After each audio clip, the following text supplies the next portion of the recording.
This is a serger, and I'm going to show you how to use it. The serger, you'll notice off the bat, is different than the sewing machine.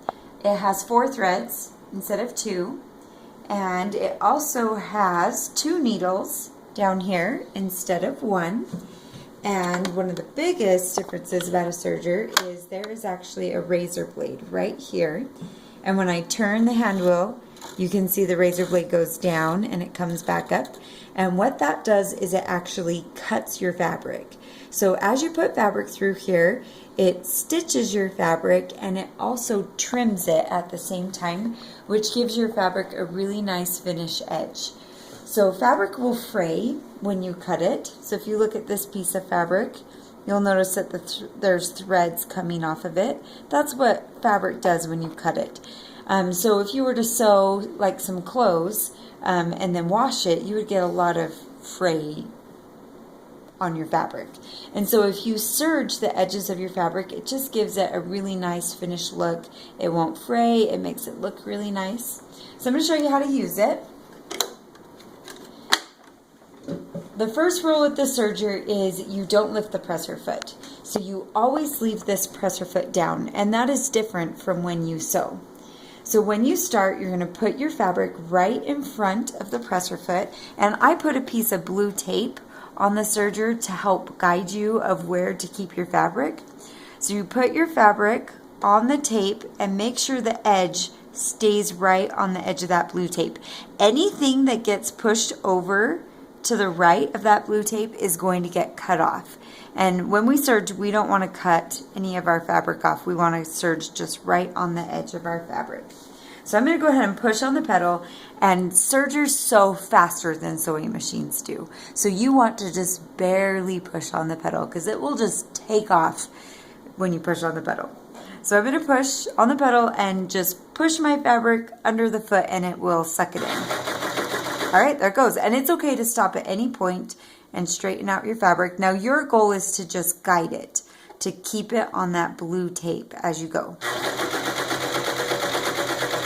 One thing you want to be careful is that you don't hold this fabric, because if you hold it, your stitches are just going to bunch up, and I'll show you what that looks like. So just let it pull itself through the fabric, through the serger. All right, when you get to the end, another rule with the serger is you just keep going. So I'm going to push on the pedal, and it's going to create a chain of thread behind the machine. Now that's different on a sewing machine. You can't sew without fabric on a sewing machine, but on a serger you can. It will just create this chain of thread behind it. You always need to make a chain after you serge. Now, I do not recommend using this thread cutter because it rips the threads and sometimes it will unthread it. So always get a pair of shears or scissors and then just trim your threads. And these are not very good scissors. And just trim it right at the end of your serge. And then you'll come back later and trim your serge on the other side so that your threads are not hanging. Now if you look, you'll notice where I was holding the fabric too tight. The stitches bunched up right there. You want to make sure you let it just slide through the machine. Now I want to show you what it looks like when you cut off your fabric. Sometimes kids will come up here and put their fabric in and push on the foot, and then they don't really pay attention to where it's going, and the fabric will kind of slide on you. And you'll notice that it's cutting the fabric off. So anything that gets to the right side is going to get cut off. Again, make sure you push on the end and go until it falls off the side and then trim it.